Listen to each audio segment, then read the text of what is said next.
ma wa ha amwache amwajo jeje bebia wo bia ebia wo Ghana ne Europe mamu amwache ebia wo Canada na US of A wo de ade nchewu na wo China mamu amwa ha ebia wo bia ma ho sepe se wo do afidie ato Adom TV eye kasamfoni fidie a obetie Nkuranhyensem mi am tidwuma am de dwumadi ho chia me ye frɛ me Apostle Dr. Nita Kotegu utimi twa ne tiawa eni Nita Kotegu a mejo so na anu krachi bi hia mo se na ni udi Nita Kono e ba ne se na osu atwi na me se wote hefa o se me wo German na me se vigate o se vigate de better na me se wo ka German kaza e ba ne se na Ghana ni abrante wo so akosu German kaza e ba ne se na wo so te brofo kasa bi ani ho a obesu a wo hunu na kasa dodo e manage yensisu timi chance won sua meso kran no mene gbe ne wakpe Adom TV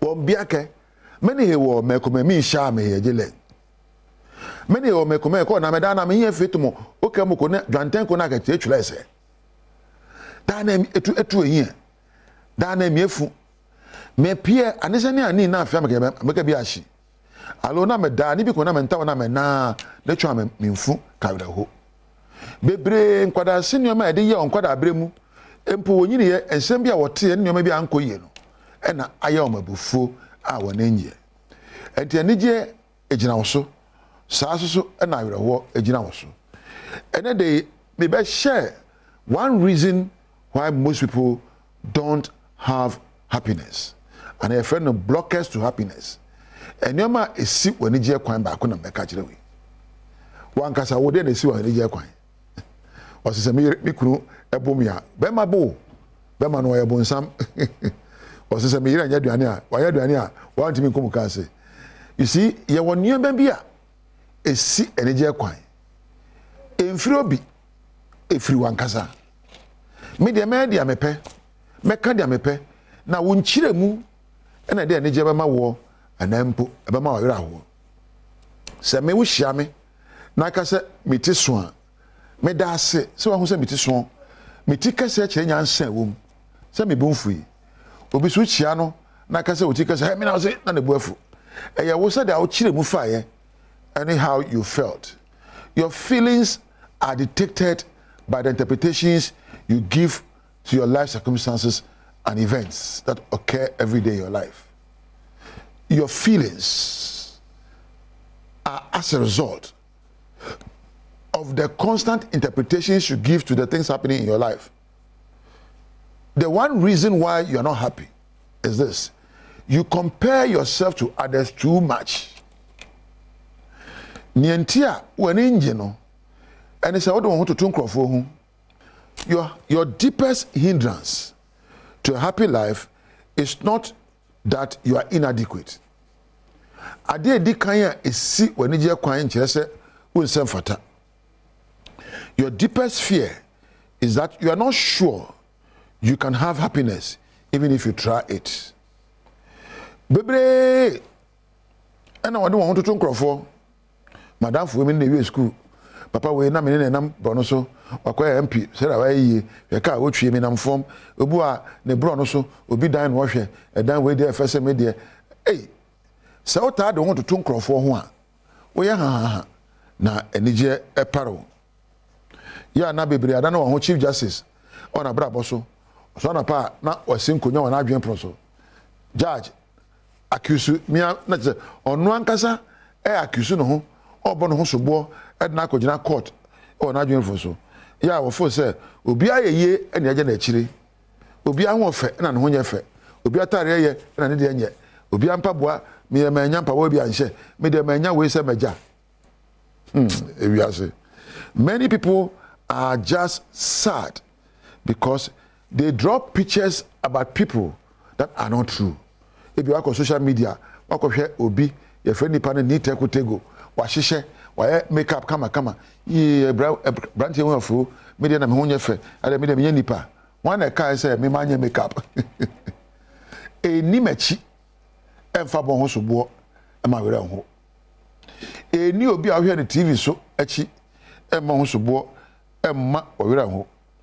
You see, you feel you are just living a life of nothing when you compare yourself to others who have gone ahead of you.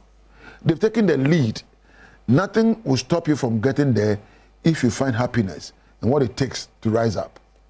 Baby, I will be a duno, but me a boatra. Nia will be yono, but me aye a manai fesensa. And honest of a penny, Bepa ho brasie, bepe suehunu nyansa, no chona muntuo, bre ubeduru.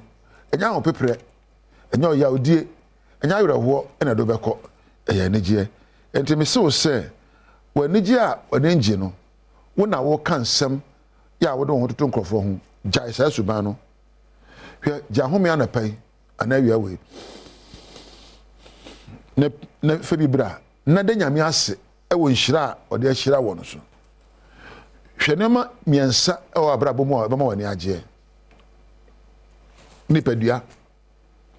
Wonkwa. Empo home a home. Wono sa nyoma miensa we. Mo wani nso. Na nyame ase.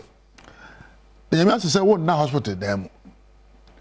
Na mo wani nyi se wo nya obi order fridge mu e wo mochiri se enam. Na nyankopɔ ase se wotimi nante e kasa e mo bi ti wase. Na nyame ase se wo ye nipa wo nya dua e na wo nya aboa bi. Wotimi eye niema esefata nyirara. Se wo dwene ho sei dia a wabrabɔ no obenya nigye adwaro.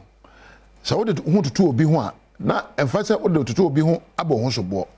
Se wo hwe nipa no su waka se wo de meye aboa tra de wo ye no. Se me fa suban bi afi nipa no ho na me de abu me bra na eye. Yes, I may share no na me no me ho abo me ho abo mfia. You see, you don't compare yourself to others. You allow others to become mentors to your life. The moment you compare your life to others, there's always a deficit that will create sadness in you. Obi was say, "En Ghana, in America, en America for the way ye, en Ghana ye bre, en in China, hey jai yo jai." Ne bisa ho say, ne ba ne say, en China for ye jawo. Ne ba ne say na America for ye, say suba no, betimi afa bi. Na jai say odo ho tutu nkofo ho, na di awerehwo na mpani je no. Ena koyo ni mensa osara ne on ne yire de bia no mo sire o mo dan mu me de mi kunu o tete me nsire awerehwo na medie entide ede na koyo ni adwoa one ye ya e ma o are efe ena ese wusua na jai say odo ho tutu nkofo ho ene de jai say odo ho tutu nkofo ho na pani a wo ye na sua bi na pani je na futu ama to na muntu wate onyame nhira o onyame ma wani nso nya wo ho na pre ne eye papa ema ho na ne je enkura wa na pa wi na nyimre aha na meja wo me co-production room na mada Kevin Thomas ena eja we be kampedu ase maba camera na mada Thomas ena David ase na mada sound Frank ena Osmos ase wo a onya mre hwe abi no woni onyame entina